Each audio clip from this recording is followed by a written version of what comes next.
Welcome to the Ignite 180 podcast, where faith meets fire and transformation takes flight. I'm your host, Sharita Santiago, and together we're unlocking your potential and building unstoppable strategies and sparking the change you've been waiting for. No more playing small. It's time to step boldly into your purpose, lead with impact, and transform every space you enter. If you're ready to ignite your passion and create a ripple of lasting change, this is your moment. Igniter, let's ignite the world together. Hello, everyone. I am Sharita Santiago, your host for Ignite 180. And today we're going to be talking about your leadership superpower, one that's most overlooked, and that's self-awareness. I want to go ahead and jump right into this year. This January has been the longest year, I believe, of our history. And we have not broken through February just yet. Just think about it. How do you stay grounded in a society where immigration enforcement is coming into our school systems, in our community, in our homes, making our families feel unsafe? We have situations that are hyperimposed on us, like the shift in the identity months. So when we think about things like Black History or Women's History Month, erasing our cultural recognition throughout our government, that's happened in January. The return to office mandates that are suddenly being imposed, leaving employees feeling unheard and overworked, even questioning their places within their organization. And then here we have tariffs and deregulation shifting the landscape of business and possibly affecting job security, consumer costs, and market stability. And all of this impacts our self-awareness because we have to be honest, it leaves us in a form of feeling like we're in survival mode. And when you're in survival mode, you're thinking from your reptilian brain. So you don't necessarily have the ability to really reflect on your emotions, how you're showing up in the world. You're really in a space where you're focused on how to simply get through it. So today we're going to talk about self-awareness and strategies to work through maintaining your superpower as you feel the world's instability beneath your feet, knowing who you are and what you stand for and how you impact others will set you apart from other leaders around you. So today I want to dive into a conversation that will help us set the foundation for great leadership and how you can develop your self-awareness skills, even in times like the ones that we're experiencing now. So let's go ahead and jump into it. Self-awareness is broken out, I'll say, in two parts. Self-awareness is identified as part of an emotional quotient or emotional intelligence for some of you all that may be familiar with that term. You have two types. There's internal self-awareness. So internal self-awareness is looking at your strengths, your weaknesses, your values, your emotional triggers, and your blind spots. And we're going to get into your blind spots in a moment. Your blind spots are something that you need others' support and assistance in helping you see about yourself, because there's some things that you don't see about who you are. So we need the support or feedback of others. And then external self-awareness is about understanding how others experience you. So when you walk into a room, how others feel you take up space, or whether you do or don't, do you uphold your responsibility? Are you aware of your interactions, your facial expressions, your thought processes, whether you are domineering or the lack thereof? The problem is, for many of us, we feel like we are self-aware. We have it together, right? Because I'm talking about it. You would say to me, okay, you're the expert, you teach it, and you train in that area, you must know. And even myself, I want to explain to everyone listening that self-awareness in the context of your personal development is an evolving process. Who you know yourself to be today will be different tomorrow. The way you perceive yourself and the way you show up will look different in the future. the very experiences that you are having right now, the relationships you form, the missteps that you make, the accomplishments that you have, all will make a determination for the way that you show up in the world and how aware you are in your interaction with others and the experiences they have with you. But studies show that only 10 to 15 people actually are self-aware. In fact, there are many of us who have a lot of blind spots and don't realize it. I want you to think really quickly with me about a time that maybe you had a conversation in your head after having some experience and you suddenly realize you could have said something different, done something different, or maybe in the conversation you came across a little wrong. That's a really healthy conversation to have within your mind, because what that does is it says to me, okay, you are self-aware that something has transpired, and internally you are allowing the feelings of your experience to bubble up in your mind. And as a result of that, you're taking a reflective moment to figure out ways that you could have done something different. There are sometimes gaps between how we see ourselves and how the world sees us. And this gap is harder if you are leading others and you want to lead effectively and do not get feedback. I want you, if you're a leader of an organization, a leader of a team, if you are a small business owner and maybe you have one or two people, and maybe you're in an organization and you are responsible for leading small groups, or maybe you're even a parent. Think of the last time you got with someone who you could trust to actually give you feedback. There are tools called 360 feedback models that give you the ability to get feedback from those around you. I would encourage you, if you're looking at this from a personal relationship perspective, maybe in your own home, maybe you get one from your kids, from your husband. I was very surprised when I sat down with my husband and asked him, to give me some feedback on some things. And the ask and the invitation for that level of feedback gave me a very different result than my day-to-day conversation with him. Similarly, with my children and with my friends, I would tell you that if you're leading in an organization, leading a group of people, leading in your church, in your community, wherever you're responsible for influencing another or others, I would urge you strongly to get feedback. And here's why. Feedback is important.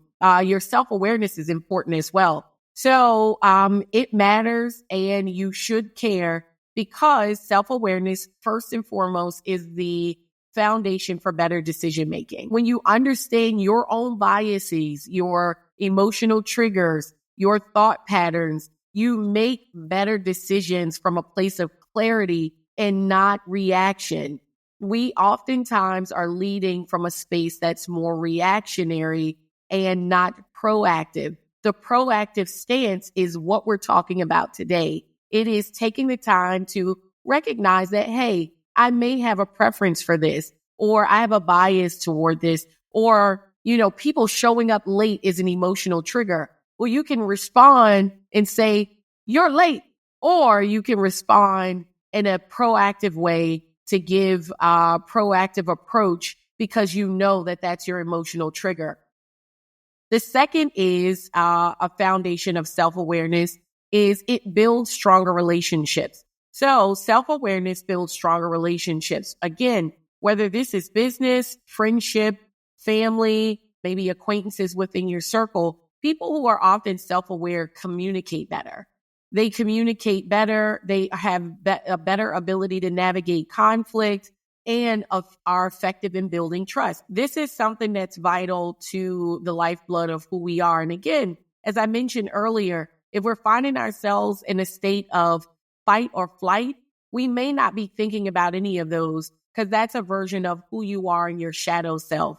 In my fight or flight self, if I get worked up, self-awareness sometimes exits the room, because now I'm in a mode of survival. Remember earlier I said that lizard brain, that brain back there, that lizard brain isn't really thinking about much whatsoever. So we have to keep that in mind, that as we are having the ability to think and process. Let me give you some more context for that. As we have the ability to think and process, we want to take the time to do that effectively. I want to read this to you really quickly just to make very clear.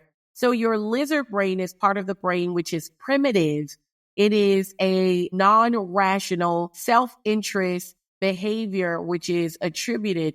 Your lizard brain thinks of the world ending as a more rational side, even though you're not really in danger. So your lizard brain is not rational.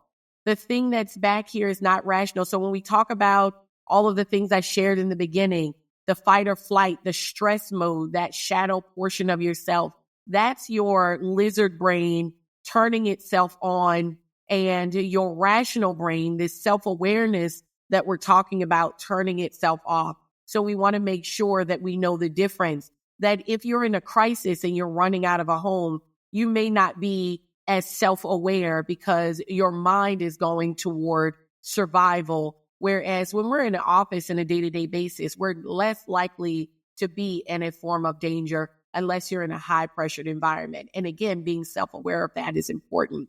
Alignment between values, beliefs, and actions. If your values and beliefs do not match how you lead people, they will notice.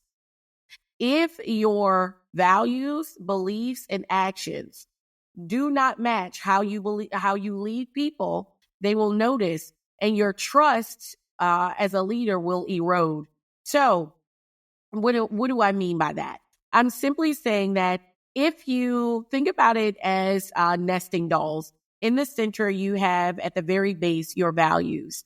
What do you value? What are your core principles? I'll use the example. I'm a believer. I follow Christ. And I believe in the love of God for everyone, right?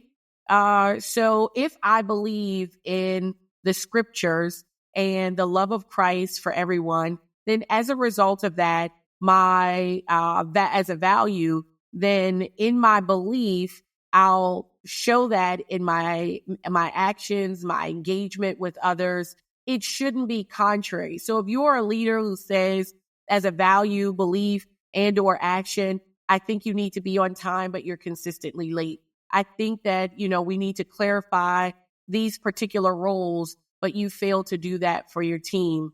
This could very well erode the way that people see you because we're essentially not practicing what we preach. So being aware of yourself, aware of the things that you share. I love church. I think church is one of those places.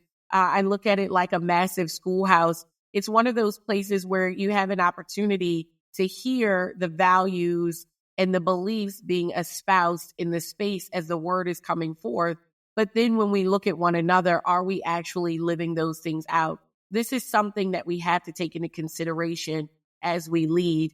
The next is personal growth and confidence. So when you know who you are and where you need to grow, you stop second guessing everything and actually make progress.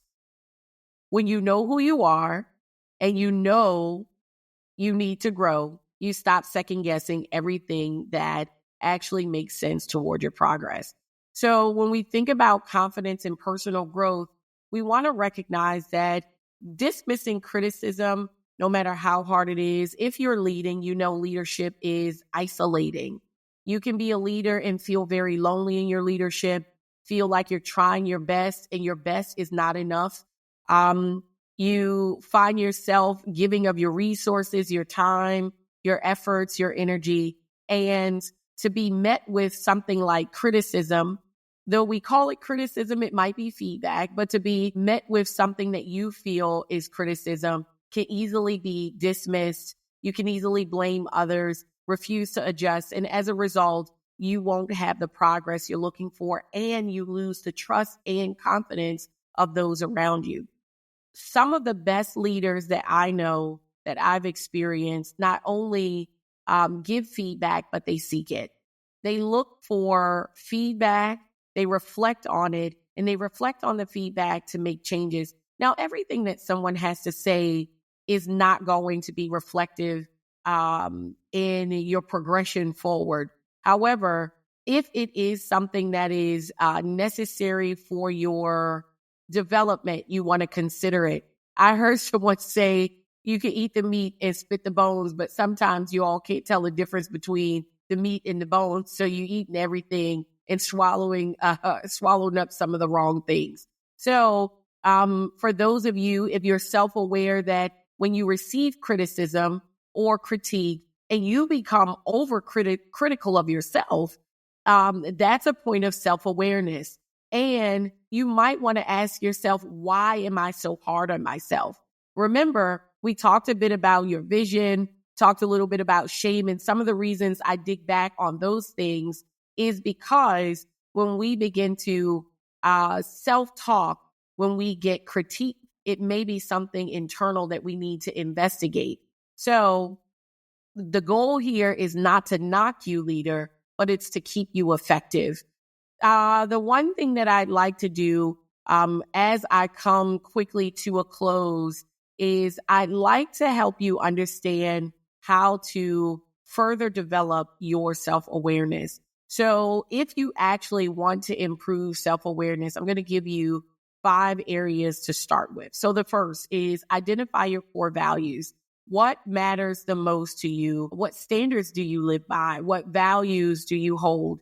So we have what's called our lenses, the way in which we look out into the world, your makeup, where you're from, what you love. Do you love family? Do you love gathering in communities with large groups of people? Do you prefer isolation? What do you value as a value system? Do you value time? Do you value money? Do you value effort? You have to identify your core values first, because these are going to be the areas that are going to anchor you when you begin to lead your teams. Second, seek feedback. Feedback is a gift. I shared one time before in one of the podcasts how I was given some feedback by someone in one of the most beautiful ways I think I've ever been given any feedback. It was honest, kind, clear. It was considerate. One of the things that I loved about that was it changed drastically the way that I looked at some of the things that I do. So one thing I want you to do is seek honest feedback. Ask what you can trust. What's one thing that you might not notice? Maybe what's your blind spot? Think of your blind spot as a sticker on your back. There's a note on your back. You don't know what it says. You need a friend. You need a colleague, someone trusted, to be able to take a step behind you and read it aloud to you so that you know what it is exactly you need to do in order to change or address that note on your back. We listen, we don't judge. If you find that you're encountering people who tell you the same thing about yourself over and over again, the possibility that you need to make some adjustments within is great. Recognize your emotional triggers. What makes you defensive? What puts you on edge? It makes you irritated or impatient. What are some of those things, those moments that really trigger you internally? And then ask yourself, what do those moments reveal about what's going on beneath the surface in you? So again, pay attention to what makes you defensive, irritated, or impatient. If you get in the store and you're like, come on, I need to go, and you're not going anywhere but to your car and home to sit on the couch and look at social media. What's that hurry up and wait about? What is that impatient irritation that you have? Where does that stem from? What's going on with that? So that's something you want to investigate. Next, I always suggest this. I used to hate sitting down to reflect and journal, but it is something that I do pretty frequently now. But I would say write down some key decisions and moments from your day. What worked and what didn't. As you're making adjustments to grow in your personal development, what's working for you? What's not? And what can you learn? We have to really take account for the things that we've done. And sometimes we find ourselves busy in our lives that we don't necessarily make the decision to get still and reflect on who we are and account for the way that we're showing up for the world. And last but not least, mind your attitude. Watch your attitude. Your mindset shapes the way you lead people. It shapes the way you show up in a room. If you feel negative, uninspired, overwhelmed, check yourself. Check yourself and recalibrate. Check yourself and ensure that whatever it is that you're experiencing internally, you're aware of it, and then you make the adjustments to shift. So those are my strategies. The bottom line is that self-awareness separates good leaders from great ones. There are some of you who are really good people. You're really good leaders, but you aren't in the point of great yet. And that's okay, because the evolution, the growth is happening in you as you tune in week to week. It's the difference between reacting to life and leading through it. I opened this up talking about the first month of the year just being so weighty. Life will happen, but being aware of who you are in the midst of it, and then understanding how you play a role in leading and supporting those around you is going to be critical. So my challenge for you this week, honestly, is to find someone and get some feedback. And what I want you to do is really, really take some time to listen to what it is that they have to say. Listen to what small steps they're encouraging you to do to grow, because great leaders aren't just self-aware, they're self-correcting. So I thank you for tuning in on today. I know this was more of a teaching style in sharing this information, but I hope this sparked something amazing for you. Our next episode, we have Miss Henither Gant. I'm excited to have her on because she's going to take this conversation of self-awareness to another level. She's going to be talking about your superpower and how you utilize not just a skill set, but that's something extra in you to help you grow and develop. She's going to be sharing more on your superpower. So until next time, God bless you, and let's ignite the world together. This episode has been brought to you by the Cadre Network and the Convergence Leadership Summit 2025, Kings and Priests, happening April 3rd through April 5th in Charlotte, North Carolina. This is more than a conference. It's a divine appointment for leaders ready to step into their next level impact. Don't miss it. For more details, register at www.cadrenetwork.org. Again, that's www.cadrenetwork.org. We can't wait to see you there. Thanks for tuning in to the Ignite 180 podcast. Be sure to visit our website at ignite180.co and join our community of bold change makers. You're here to break barriers, ignite change, and inspire others to do the same. No gatekeeping allowed. Like, subscribe, and share to help your friends tap into their potential too. Remember, you're salt and light of the earth. So this week, let your light shine and reveal God's glory through you. Until next time, stay bold, unleash your power, plan big, and spark change.